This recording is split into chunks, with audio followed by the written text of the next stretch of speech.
Hello, this is the rhetorical analysis video for week 2. This video is for students who missed class this week due to Martin Luther King Day.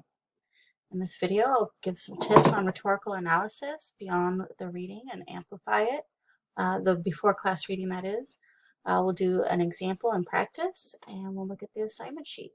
I'll also look a little bit at the after class activities for this week. So with rhetorical analysis, we are analyzing the rhetoric or the pieces of an argument that someone else has made. And the idea with starting with this kind of paper is that, in my belief, if you can take an argument apart and put it back together, you can make your own much more easily. So that's the idea of starting with rhetorical analysis. There are a few things that we want to make sure we have in our own rhetorical analyses. Remember that they describe the why, the how, and the what of the argument. So not just the content, the what, but how they created that argument and how they put it together. So to do that, we'll look at purpose. What is the argument trying to do? And was it successful? Okay, the claim would also fall under purpose. So what argument are they making, and did they portray it successfully? And the success, I think, will come along with all the ingredients too. We also want to think about who the author is, who wrote it, think about their background. Are they an education person writing about education, or is writing about something they don't know anything about? Is there something they can gain from it, etc.? We'll also want to think about audience, right? Who is this written for specifically, but also more, narrowly. So, like if something appeared in the New York Times, we might imagine a wide readership. But if it's about student loans, then of course it's going to more specifically apply to college students. Here you'll also look at the values. Do they have similar values, the author and the audience, or do they not? Tone and style, so word choice and the attitude towards the topic. So here I'm asking you to think about what is it and is it appropriate for that audience? And then finally, something else we'll look at when we're analyzing rhetoric is, of course, the basic content in terms of evidence that they provide, and also how it's been organized. And so that's actually the easiest place to figure out what might be missing, if anything. So for each of these, we're looking at these ingredients, and they might not be there, right? If we're looking at an argument, hopefully the ones I chose for you to write your papers on, which I'll get into in a second, do have all these ingredients. But that's up to us to find, and if they are missing, to make sure we make that clear in our own essays.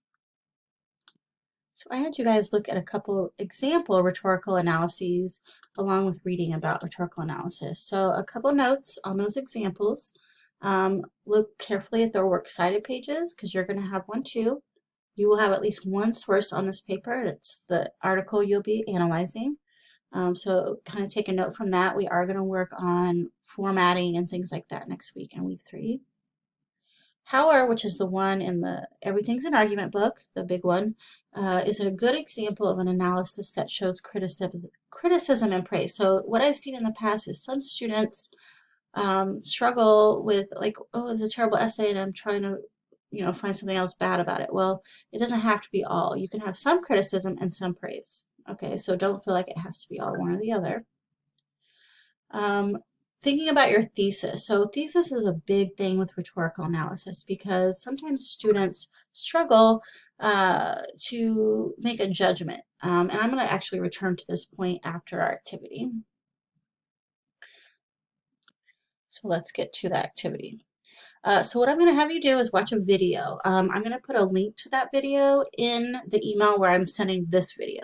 Okay, so I want you to pause this video once I've done explaining the directions and watch this video. It's the SB's speech, the opening speech to the SB's in 2017.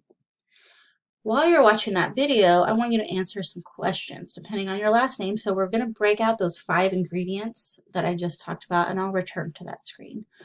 So last names A through D, I want you to think about purpose. Last names E through I, look for author, so on, audience, tone and style, content, and organization. So let me bring up those questions for just a moment so you can look at those. What I'm going to have you do is fill out a form that I will also include in this email. So watch the video about the SBs and then answer your questions on the form. So if you were a purpose, just answer those questions. If you're looking at author, just answer those questions on the form I'm sending you. Okay. So coming back to thesis. So after you watch the video, I think their thesis will become very clear to you that it's about stopping racial injustice. So just to make an example, if I were to write a paper about this video, I could say that I think they did a good job making points about about racial injustice. And of course, I would go into details about what I thought they did well. But my thesis would not revolve around racial injustice itself. In this paper, I'm not going to comment on racial injustice. All I'm doing is telling my readers how well they made their argument. Okay, and that's a stumbling block that I've seen students struggle with in the past, and just kind of wanted to put a warning out there. So on that note, without further ado, let's look at the Essay 1 assignment sheet, and some of this might make more sense once we do that. So I have put a link to the assignment sheet in the in-class materials folder for this week. And this means that this is a link to something else in the course. It's just a link. It's not the actual assignment sheet.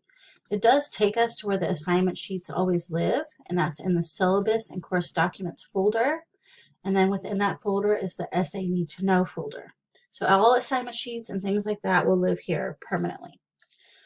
So just take a look at my assignment sheet and sort of how it's built, just to give you an idea for the rest of the semester. I always put all the due dates at the beginning.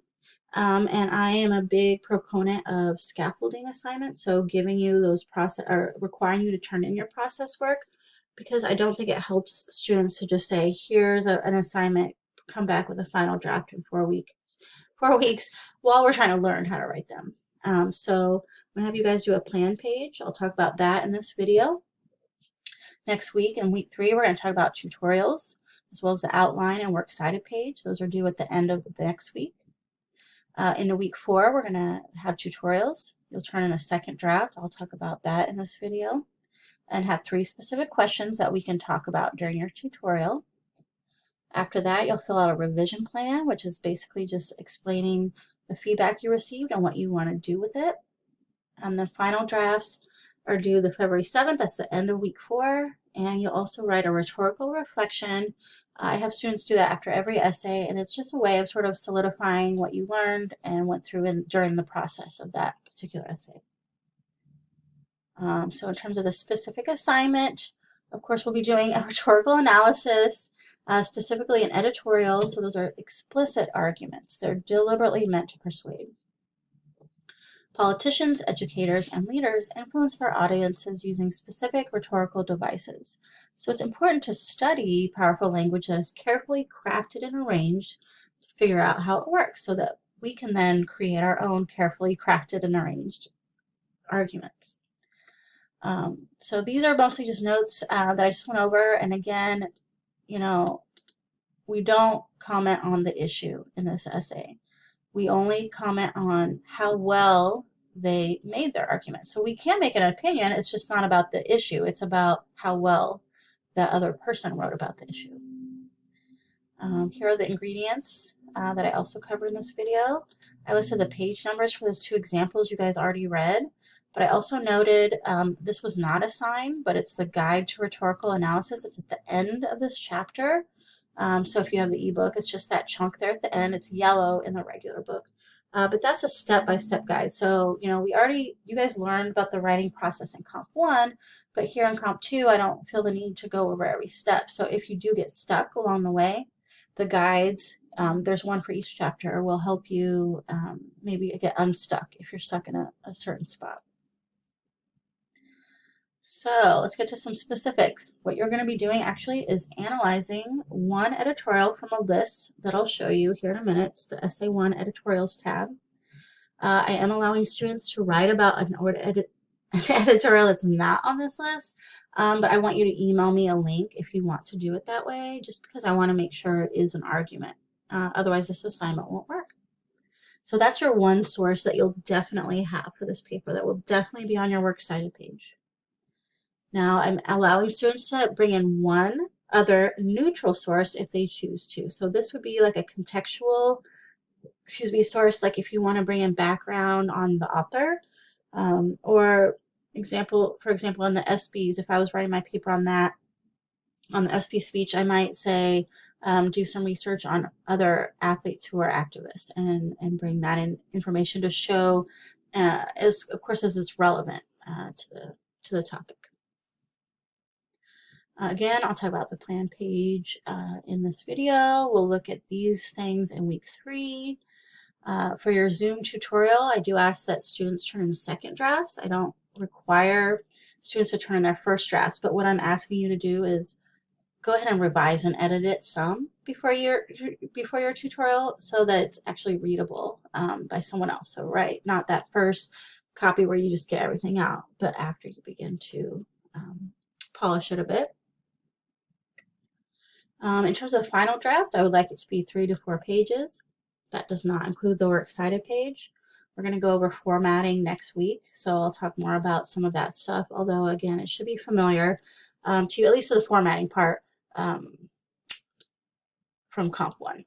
Okay, so I'll talk about more of this stuff next week too, in week 3.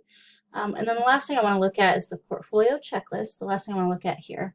And actually, there's something missing. Before the Essay 1 plan page, it should say in-class writing day 1. So that's the only thing you guys have in your portfolios right now. You're going to be adding the plan pages this week, then the outline and works cited page next week. I'm going to put your second drafts in there after I make comments on it in our tutorials, and you'll go from there. So each unit gives the things that need to be added to your portfolio. So let's take a look at those Essay 1 editorials. So I put it here just above the weeks for this unit. And there's about 12 articles that I found. They're roughly organized, most recent to least. So these first few are, have to deal with COVID. I try to choose articles that the issues are either related to ones in our textbook that we'll be reading later in the semester or relevant to college students. So again, the COVID issues, free speech, especially on campus. Privacy is another thing that our book has a whole chapter on, so thinking about that.